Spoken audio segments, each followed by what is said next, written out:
L'histoire de l'œuvre de Dieu est l'histoire de mouvement, de contre-mouvement, d'action, de réaction, de progrès, de déclin, d'avancement, d'arrêt ou de recul.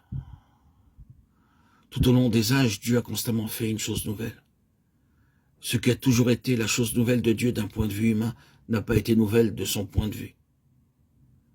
Dieu a toujours pour point de départ l'état complet. Il possède tout en lui-même, de façon pleine et finale, avant qu'il opère un commencement, et toutes ses activités subséquentes sont réellement menées en direction de l'arrière-plan qui est la plénitude, bien qu'elles semblent être pour l'homme les choses nouvelles de Dieu. L'ordre des choses a été que Dieu commence par la plénitude. L'homme tombe et perd cette plénitude. Alors Dieu réagit et se met fermement en mouvement pour un recouvrement progressif et graduel de cette plénitude. Et tout mouvement nouveau de Dieu est marqué par deux traits distinctifs. En premier lieu, une plénitude intrinsèque, c'est-à-dire, quoi qu'il soit pour le moment une chose partielle seulement, il a en lui des valeurs intrinsèques.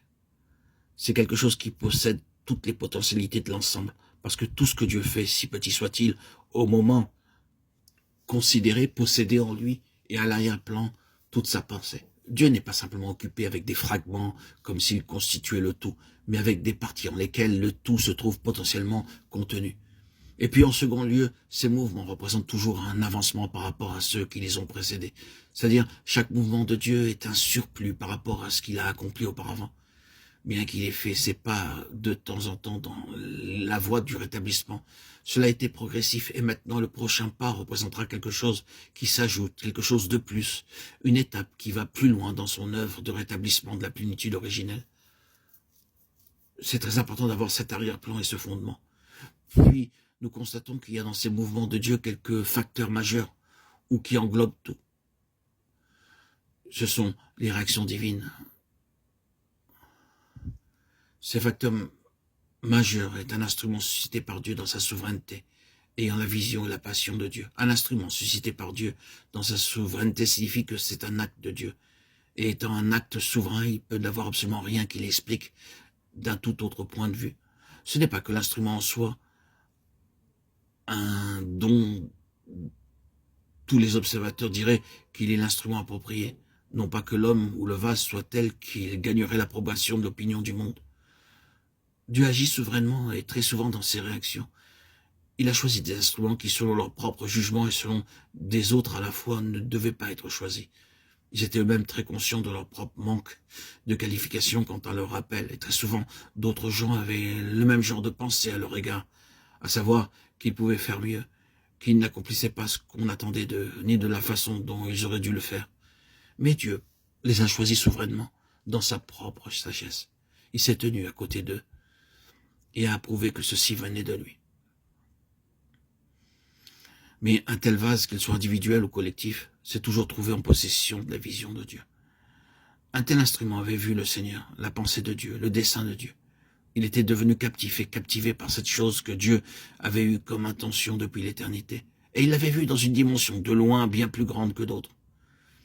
Il était non seulement voyant, étant en principe un voyant de la pensée, de la volonté, de l'intention de Dieu, mais aussi dominé par la passion de Dieu pour cette chose et introduit dans ce que nous avons appelé auparavant, dans ces méditations, le travail d'enfantement de Dieu pour son but.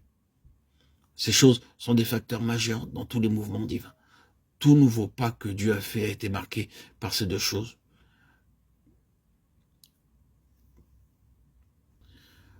Puisse ce principe être reconnu car il est l'explication de tellement de choses. Puis ce vase qui a vu le dessein de Dieu, cette vocation, ce grand ouvrage incorporé dans tout mouvement de Dieu que l'on a devant soi, a sa propre histoire très particulière sous sa main divine. Il y a une chose dont il faut très soigneusement prendre note, savoir que Dieu traite un tel instrument comme nul autre. Je le répète, il traite cet instrument, qui peut être individuel ou collectif, une compagnie. Il traite cet instrument appelé pour ce but spécifique qui est le sien, d'une manière particulière et étrange. Il le traite différemment de toutes ses façons d'agir à l'égard d'autres personnes et d'autres choses. Pour tous ceux qui sont appelés au plein dessein de Dieu, il n'est jamais sans danger de juger les façons d'agir de Dieu à leur égard, en les comparant à celles dont Dieu agit à l'égard d'autres. Ce sera toujours dangereux. Ces voix avec une telle œuvre et un tel instrument sont ses propres voix particulières. Et donc des vases pour une telle intention, des instruments pour un tel but, ont leur propre péril particulier. Ils se trouvent impliqués dans un conflit particulier, soumis à une pression étrange, introduits dans des événements et les voies étranges de Dieu. Il les traite par rapport à des intentions spécifiques. Or, le livre de Néhémie, duquel nous sommes occupés depuis un bon moment, le dernier livre de l'histoire de l'Ancien Testament, est une représentation instructive qui inspire tout ce que nous venons de dire. Les divisions naturelles de ce livre sont en relation avec, premièrement, la muraille, la reconstruction de la muraille de Jérusalem, deuxièmement, l'ouvrage et les ouvriers, et troisièmement, la guerre qui s'y trouve impliquée. Jusqu'à présent, nous avons passé la plupart de notre temps avec la muraille.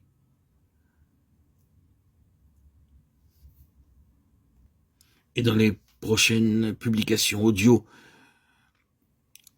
je vais reprendre rapidement cette question de la muraille d'une façon légèrement différente de celle que nous l'avons fait jusqu'ici.